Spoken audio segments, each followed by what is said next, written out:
Hello World Wide Web, I'm Dr. Shado, the internet personality with the best hair, and just making a quick video to update everyone on everything. I'm not overly afraid that if I don't upload anything, it's gonna mess up the algorithm too much. I'm very far along on the next review, which is supposed to be up today, and it probably would have been if it weren't for, life being life. Of course, there's a few things happen, some good, some bad. But still good, I guess. It's sad, but it is what it is. I guess in order to, just to let everyone know what's bothering me so much, I made the hard decision that I can't take care of my dog. So we have Charley's cousin. She's got kids. She's got a yard with a fence, and Lou can run around and be happy and play and be stimulated.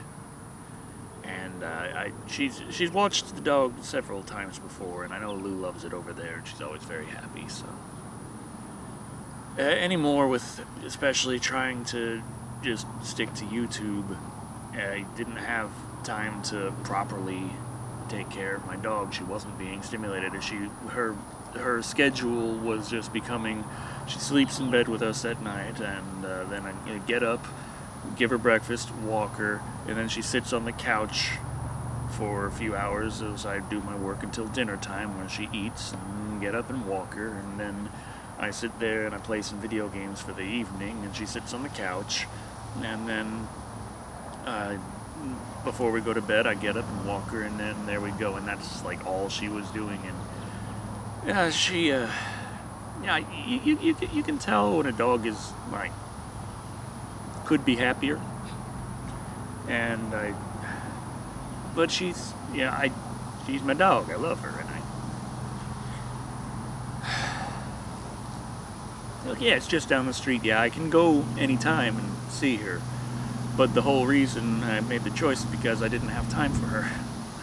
Especially not if I have to go do all this stuff for YouTube. So, as it stands, I don't have my dog anymore. And of course, with the small children, like 5, 6 years old, they're going to be very attached to the dog. I can't just go over there. Like I've been joking, like I'm gonna have one video on YouTube that's gonna go super viral, get 200 billion views, and I'm gonna become a millionaire overnight. We can finally afford a fence around this whole place, and I'll be able to, get my dog back. I'll just go over there and I'll just wrestle her out of Charley's cousin's hands and kick Anna off the dog and take her like my dog. Yeah, but yeah, I know reality, and I know that dog needed proper stimulation, and I couldn't provide it, so you gotta do what's right for Lou. And it hurts. It hurts a lot. And yeah, it's like, oh, well, there's a couple more hours a day you have to yourself. Like, or at least an hour, like if you're doing the bare minimum, which I was. And it's still like, it's not that she took too much time, it's that she wasn't as happy as she could have been, and I wanted to make sure she was as happy as she could be. So my happiness has to suffer as a result, but you have to make these choices sometimes. So I still got my cats. Dobby's here, he still hates me. Tara's here, she still loves me. It's, it's how it is. But she's my dog.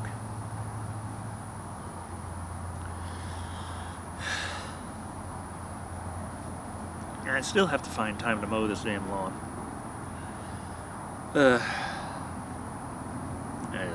Okay, but yeah, that's clearly I haven't done that, so that's not what's taken so long in the review. So the other thing was just life, was just the happier topic. Let's talk about something happy. Right.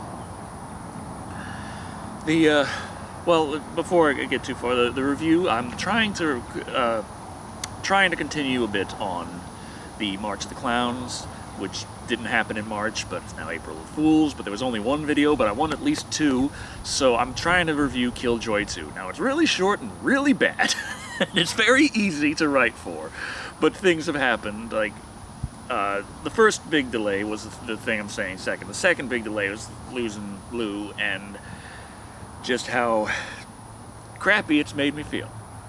And that's not good, and I have still gotten work done, but clearly I could have gotten more done if I wasn't spending half the day crying. But the first thing that happened that was a more positive thing, and it was something that I could have avoided, but it's part of the whole work-life balance, and it's life, and it's important, and it's something that you gotta take when it happens, otherwise you're gonna spend the next few years regretting it. That is that for the first time in 7 years, Charley had a chance to see her father again, and so I did go along with that for like 2 days. We went to a restaurant first day, went around and had a nice little adventure the following day, and I'm like, okay, well, I will participate in this because I've never met the guy, and it's nice to meet your fiance's dad, and at least you'll shake the guy's hand, have a little sense of approval. It's nice. It makes you feel a little bit more like the family and not just the dirty little secret of your fiance. But yeah, so the first night was we just went to a seafood place, a Cajun seafood place. Their logo is a picture of Texas and Louisiana and what have you, and every single location of this restaurant is in Texas, so you know there's that. But went there, and I'm trying to think, because like I was really feeling like a steak personally, but I knew well that I can get a steak at any time. Proper Cajun seafood. If you're at a Cajun seafood restaurant, order the Cajun seafood. Live a little. Try something new. Try something different. So there. It's all kind of slang all over everything for the menu, and I'm like, okay, I'm gonna get this one. I think it's crab legs. It comes with the hush puppies and the crab cake, and that's fine. Like I'll eat that, all that, and we'll have some crab. It'll be good. And they bring it out, and they were not crab legs. They were crab claws. Like just the claw and a bit of meat behind it. And it was breaded and fried. And yeah, there was just a whole bunch of that. So I ate a whole plate of crab claws. They were very bready. And it's a good thing they also had the sauces with it because they were incredibly dry. Hush puppies were hush puppies, and the crab cake was also an interesting little thing, because I'm expecting with a crab cake that it's a crab cake, just like it's a cake made of crab and other things, breaded, fried. You know how a crab cake is. Well, not this crab cake. This crab cake was exactly that, but before they breaded and fried it, they stuffed it back into the crab's shell. So that's an interesting scenario. That crab had it real rough, I gotta say. Like, the crab not only gets caught by a fisherman, but then gets, like, just gutted, all their insides taken outside, mixed in with bread and spices, and then shoved back inside, and then they're fried up and cooked and stuff. It's like, okay, this crab has had a very bad day. But, you know, the crab cake was very good. But, yeah, so and all that, and I was down at the other end of the table where we couldn't really have a proper conversation, because I was just, I realized, like, me and Charley were down at the end, well, it was me and Charley, and then there were the small children, and then there were the adults at the far end of the table, and everything was very loud, and it was like, okay, well, I am technically in the same room with this man. But after that, the following day, we just went to a garden, had a walk around, had a good time there. Saw a koi fish pond. It was incredibly dirty, but you could tell that there were koi fish in it because they were used to people and they're used to getting thrown food and stuff, so they'd swim close enough that you'd actually be like, oh, there's one, that's a big dang koi fish right there, big dang koi fish. But after that, after a couple hours of that, everyone decided they were hungry and we were going to go out to eat again. We were trying to figure out somewhere new to go. Trying to figure out some other place. And the only thing we could agree on was that Charlie's father and Charlie's brother, they both wanted Bloody Marys, like noon. But, you know, hey, like father, like son. So, they're looking around at, you know, local restaurants and stuff, and they find this one that no one's ever heard of before. And it's like, well, I can just pop it into the GPS, we can go there, and it'll be fine. And so we pop it into the GPS and drive down, and I'm driving down with Charlie, and I'm looking, and I'm following the thing, and coming up on this one place, and I see this high-end apartment building, this golf course, this country club, and it's saying, go there. And I'm like, and I see the little flag there that's like crawfish. I'm like, well, looks restaurant-y. I'll go this way. So we arrive, and we arrive the last because I had to put Charlie's wheelchair in the trunk and all that, and it takes a little bit of time, and you know, we didn't arrive hugely after everyone else. Everyone was still milling about in the parking lot. But her father was just coming out of the place, like the GPS sent us to, and so we rolled down the window and we're like, is this the right spot? And he's like, oh yeah, it's right in there. Okay, this is the Bar and Grill, the country club Bar and Grill. What? So we go inside, and there's these little dogs. I got these little dogs, and it's completely empty. It's very nice place, like art on the walls, expensive furniture, golf course. It's a country club. But that was Saturday, and Saturday the golf course is closed.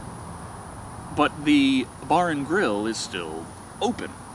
There were 2 people there, we counted. Might have been more, I don't know. But the chef was also walking and working the floor, so probably just those 2. And so we're the only people there, and we're like, okay, we can, or okay, yeah, this country club is open to the poors on Saturday. That's cool. Let's sit down and have something nice. And so that day, I look at the menus, and the pricing was actually like slightly less than the seafood place we went to the previous day. And I'm looking, and I'm like, okay, this place ain't got a theme. I'll just get the steak. I like steak. I want a steak. I'm feeling like a steak. Let's get a steak. And like, what sauce would you like on your steak, sir? I'm like, what? What do you got? And they didn't say like Heinz 57 or A1 or anything like that. They're like, oh, we have this lovely wine and onion, like kind of like red wine, little glazed thing. We got this mushroom sauce with this and that. And I'm like, I'll have the red wine thingamajigger. Yes, ma'am. With a Dr. Pepper. Yeah. And for the side, the forest mushroom medley, if you will. Yes. And so we're all getting our food and such, and they get their Bloody Marys, and they get the spicy ones, and they got jalapenos in it, and they're like, wow, this is great. And there's like no one else at all whatsoever, and so in the back we see like we hear like, and we look out the big windows going to the back towards the golf course and stuff, and we see this kid, like this like 12, 13-year-old kid on a little motocross motorcycle just through there, and Charlie's dad's there like, yeah, damn rich kids. we're just the poors in the area, like just completely out of our element, and get the steak. Ordered it medium rare, got the approval of the father, so that's nice there. It was absolutely fantastic. It's just It's tender and delicious, and the red wine little glaze was just Mushrooms are also very good. Finished everything off. It was absolutely fantastic, and I was like the only person there who didn't need a doggy bag. So there's that. And it was very nice, very good. But yeah, that steak also was like $34, I think, for that. And they had steak at the seafood place the previous night, and that was like $38 for that steak. So, you know, what have you? It's what it is, and yeah, it was nice, and I got the approval of the father. Got to shake his hand. We all went home after that, and Charley hugged him, and they cried, and all that happy stuff, and then we went to pick up Lou because that day, because we had to go, Lou was still here. We had gone the previous day. We'd gone the previous day to dinner, which ended up taking longer than we anticipated. But so we got home like an hour later than we had planned, and Lou was kind of freaking out. But today, Charley put on proper like outdoor clothes. Not today, like that day, that Saturday. Charley put on proper outdoor clothes, and immediately Lou was just, she seemed like she was having a panic attack. She was starting to cry and starting to shake, and she was really freaking out. Like, she was not happy to see that she would be completely alone again. And so that's when we called up her cousin to, like, as an emergency, come please pick up this dog, because we are going, and this dog needs someone right now. And so that's where the conversation started of, hey, can you maybe see about taking care of Lou, because she loves it over there, and we have this great lawn that she would love to run around in, but we don't have a fence around it, and she will just keep going, and she's not disciplined enough to come back. She doesn't, I mean, she'll come back if we just don't do anything. Like, if she gets hungry, she'll come back, but, like, she doesn't listen when I tell her to come. And if I go after her, she's just gonna look over her shoulder to make sure I'm near and keep going further. So that's a problem.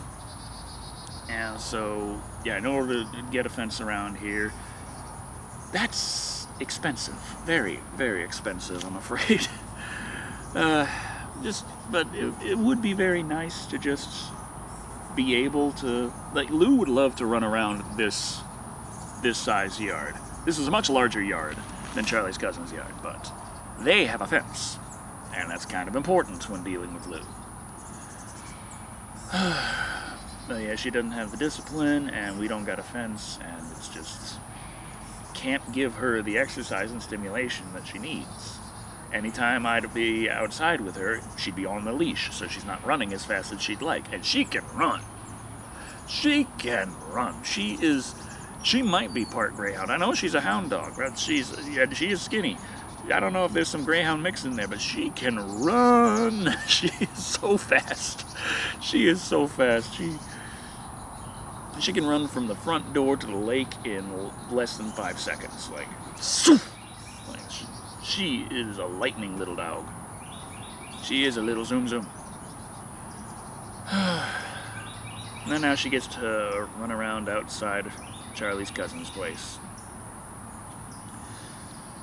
I got the stuff to, you know, she's working on spending time training her, because she's kind of a stay-at-home mom, and there's a whole lot of things there. So yeah, I hope that Lou, I know Lou's happy. Like, every time she calls up and got the video call and I see Lou there, kids are playing with Lou, and Lou's tail's just going, and it's very nice to see Lou happy. But it still hurts. I'm glad that it's working out so far, but I really wish I could have just provided Lou all the stimulation and all the happiness she needed here, so I could still have my dog. But that's just not the cards that we were dealt. So this is kind of how it is. Anyway, I gotta get working on that review. I've not got that far to go, and if I want to do the 420 special next week as well, and if I do this right, if I hurry up and do this, it should be possible. Live and Wired this Saturday. I can cry then. Thank you all for watching. I've been Shado. And remember, sometimes doing the right thing feels absolutely horrible.